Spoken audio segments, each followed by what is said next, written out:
भारताव मोनसे थाखोनि सुबुंफोरा मुलुगावनो टप रेकर्ड खालामनो थांगासिनो दं। जाय टप रेकर्डआ हादोर नाङैनो जेंना सोमजिनायनि लामायाव। बे टप रेकर्डखौ खालामनो थांगासिनो उदै पेटला सुबुंफोरा। बुहुमनि मादावनो मोदोम देरनाय आरो उदै पेटलाया भारत हादोराव बांनायनिफ्राय बांबोगासिनो दं।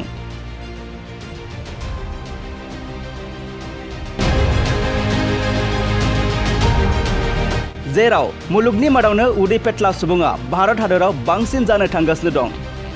बेबायदिनो नोंथांमोननो मख'नो सानदोंदि माखासे वेबसाइटफोराव नायोब्ला चाइनायाव 40 कौटिनि बांसिन सुबुङा पेटला सुबुं दं। भारताव 8 कौटि पेटला सुबुं दं। आमेरिकायाव 17 कौटि पेटला सुबुं दं। ब्राजिलाव 8 कौटि पेटला सुबुं दं। रुसआव 7 कौटि पेटला सुबुं दं आरो मेक्सिक'आव 5 कौटिनि बांसिन। बेबायदिनो गुबुन गुबुन मुलुगाव उदै पेटला सुबुं दं। नाथाय साननो गोनां बाथ्राया बेसोदि भारत हादरा नैथि फारिलाइयाव सफैबाय। उदै आरो मोदोम देरनाया भारत हादराव कर'ना भाइरास बायदि बांबोनो हमदों। साननो गोनां बाथ्रा, सानसे समाव हादरा उदै पेटला सुबुंफोरजोंनो बुंफबगोन नामा? देहा फाहामगिरि बिथांमोना फोरमायनाय बायदिब्ला बे पेटला जानायनि जाहोनफोरा जाबाय जोंनि जानाय लोंनाय, जेरै थाव बांद्राय जानाय, माखासे फास्ट फुड जानायनि जाउनाव आरो लाइफ स्टाइल सोलिनायनि जाउनावबो बे उदै गिदिर जानायनि गुबै जाहोना होनना फोरमायो।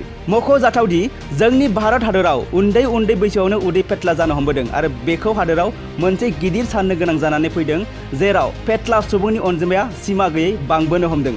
डक्टरफोरा फोरमायनाय बायदिब्ला उदै देरनायनिफ्राय जों बारग'नोब्ला जों जानाय लोंनायखौ समजों लोगोसे खालामनांगोन। नांगौ बायदि उन्दुनो नांगोन।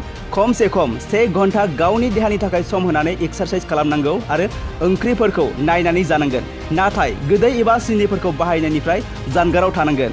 साहा लोंनायखौ खम खालामनांगोन। जौ बियार लोंनायफोरखौ खम खालामनांगोन होनना फोरमायो। मोनसे गोजोनथाव खौरां। क'क्राझार सहरनि जेडि रडजों नांजाबनाय सुदेमपुरि गांजेमा बाजाराव थानाय आइ आफा मेडलाइफ बिएम हस्पिटालाव बेराम सोखानो हानायनि गोबां खाबुफोर दं। जेरै नोंथाङा आइ आफा मेडलाइफ बिएम हस्पिटालाव गासै समावनो इमार्जेन्सि डक्टर्सफोरखौ एभेलेबल मोननो हागोन।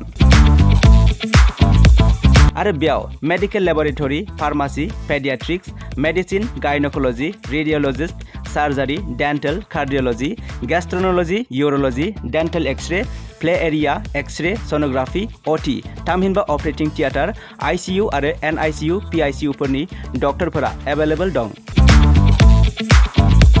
लोगोसे normal delivery, C sections, gall bladder stone, kidney stone, appendix आरो हार्नियाफोर बेराम जानायफोरखौ अपारेसन खालामनायनिबो सुबिदा दं। आइ आफा मेडलाइफ बिएम हस्पिटालाव सप्ताफ्रोमबो फार्मासिजों लोगोसे लेबरेटरि आरो सप्ताफ्रोमबो इमार्जेन्सि सार्भिसजों लोगोसे 24 घन्टा जेब्लायबो खुलायै थागोन आरो बेयाव लांलाय लाबोलाय खालामनो थाखाय एम्बुलेन्सनि सार्भिसबो थागोन।